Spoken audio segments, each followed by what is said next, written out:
Radio Rahim with the man who needs absolutely no introduction, Don King. You are back in control of the heavyweight championship of the world. You have the WBC title champion in your stable.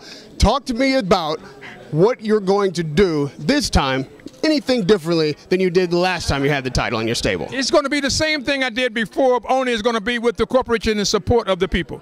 With the masters, that's what I'm one of, not the classes. And so what we're going to do is take the heavyweight championship and go out and fight for the people and fight for various causes for those who are in need, as well as fighting for the pride and the glory of recapturing the glory of yesteryear and bringing it to 2 to 4 today. We want to be able to bring that glory to all of us who are God's children. You know, black and white alike, working together works, and that's what we want to be able to demonstrate. And you do that by winning the hearts of the people. And how do you win the hearts of the people? By the pursuit of excellence, not selective and convenient type of fighting and finding guys that you can find you think that he could beat without having it. Yesterday's nobody is tomorrow's somebody. So I'm giving boxing back to the people. That's who it rightfully belongs to, and this is what we can do. If we can use that and use that as a peace instrument, it'll be much more better than the nuclear bomb that could destroy this earth in 24 hours or less now. And John F. Kennedy said that in 1963. You know, and his words echo right now in my ears and in my heart. You know what I mean? He said we got to research our own self, revisit our attitude before we try to take the attitude of the Soviet Union.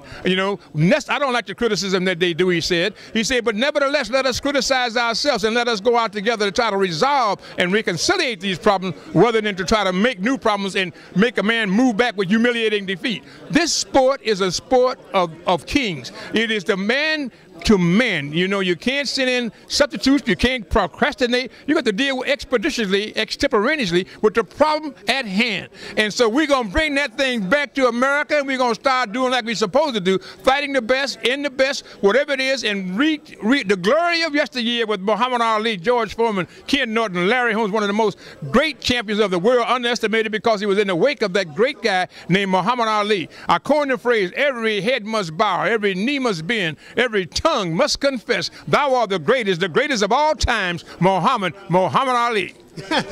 Don, lastly, look, he's got the title, and there's also a mandatory challenger in Deontay Wilder. These kind of fights like we saw tonight is what brings the fans out, what makes the heavyweight division something that people want to watch and see. We haven't had that in so long. How important is it to you, on the one hand, to deal with the rules and, you know, face the mandatories and try to unify these titles, or are you looking more to the type of matchups that can put, you know, fans in the seats, that can be the kind of heavyweight title fights we haven't seen in years? I'm looking for the betterment of boxing. It doesn't matter about who the name is. The name has got to be the fame and acclaim that you ascertain from your skill and your talent in winning the hearts of the people. We lost a great advocacy when the ABC's Wide World of Sports and CBS Sports, NBC Sports, that they would develop these fighters in front of the people's eyes so they could have a relationship, they could relate and identify with their community unity guys from their different segments of the town, and then they could win that acclaim by continuing to fight. We don't have that now. The people don't even know who's fighting. They don't know nothing about them. They have no idea. Up close and personal, I want to revitalize that again. Let the people know who it is. Get some human interest into the thing. They're just not gladiators going out there to entertain a crowd. These are human beings trying to make a living and dealing with the proudness of their physical prowess to be able to ascertain a fame, acclaim, and influence to take care of their families. And yesterday's nobody is tomorrow's somebody. So I want to give it back to the people, and that's what made the magic of it stay. You answered the question without me answering, without me pointing the finger of blame. Everything is gone now. It ain't like it used to be. Ain't nobody out there to get the fans back. That's what's wrong, because they took it and they did the wrong thing with it. We got to be able to give it to the people, let the people be the judge, and then you fight for who the people are and who the people want. You got to follow the rules, but you can take the rules and do that and then go right off and do something else too after you get through with one of the mandatories. And if the mandatory beats the guy you got, then he truly wasn't a champion. You know what I mean? So you got to work with what is there. And Bermane said that he was happy and proud to bring you back to the top. He's got the title now. You're back at the top, one of the top promoters, because you have the heavyweight title in your stable.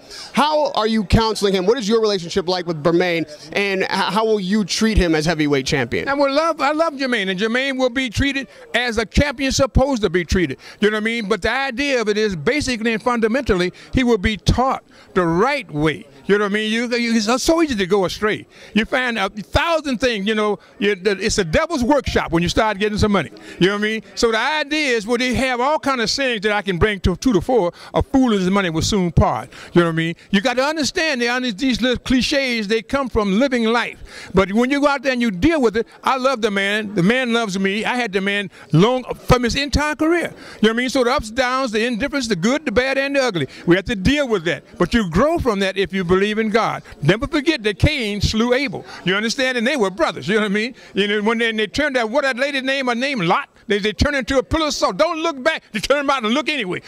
People just got the challenge. You know what I mean? Know what it is. You know what I mean? You have to look forward and keep on moving. So we're going to work together to bring people of all people together. People of color, white people, poor people, rich people, deal with it and bring them there because they're all human beings, brother. And that's what they ought to understand. And you can't take none of them millions or billions to you with you. You know what I mean? When you leave, when the curtain fall, they gonna stay. You know what I mean? And so you got to understand that. So don't need to arguing and fussing and feuding. Let's help those who can't help themselves. And that's why I'm fighting for women's equality, a perfect human being. And in so doing, I'll bring the people of color along the ride on the piggyback. Radio Rahim with Don King. Radio Rahim, you heard it right here live and in living color. Radio Rahim with Don King.